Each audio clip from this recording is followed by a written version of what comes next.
12 साल तक पानी के अंदर तपस्या करने वाले ऋषि सिर्फ एक दृश्य देखकर सब कुछ खो बैठे। ऋषि बोले, ये मेरे मन में कैसी आग उठ रही है। प्राचीन आर्यावर्त में एक ऋषि रहते थे जिनका नाम सौभरी था।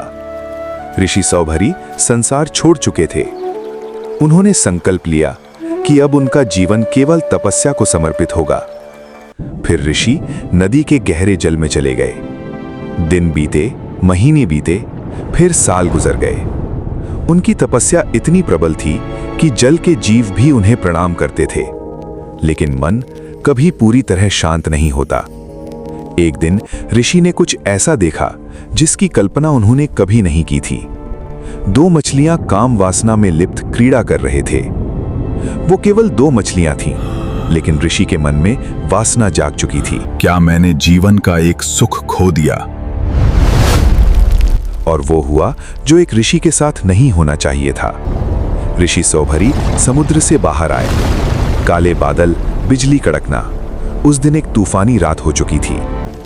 ऋषि सीधे पहुंचे राजा मांधाता के महल। राजन, मैं आपकी पुत्री से विवाह करना चाहता हूं, लेकिन आप तो वृद्ध हैं। राजा दुविधा में पड़ गए। वे सोच रहे थे कि ऋषि तो वृद्ध हैं, उनसे मैं अपनी पुत्रियों का विवाह कैसे करा सकता हूं।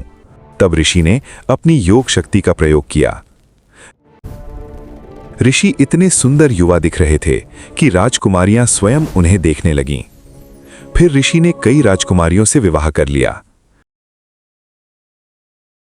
महल, वैभव, प्रेम, अब सब कुछ उनके पास था, लेकिन इच्छाएं बढ़ती ही चली गईं। इतना सब मिलने के बाद भी मन शांत क्यों नहीं है? तब उन्हें अपनी तपस्या याद आई। उन्हें समझ आने लगा कि वासना का अंत कभी नहीं होता। उन्होंने सब कुछ छोड़ने का निर्णय लिया। जिस सुख को मैं बाहर खोज रहा था, वो भीतर ही था। फिर ऋषि वापस वन में लौट गए। इस बार उनका मन सच में शांत था। इच्छाओं का पीछा करने वाला मन कभी शांत नहीं होता, लेकिन जो स्वयं को जीत ले वही सच्चा ऋषि कहलाता है।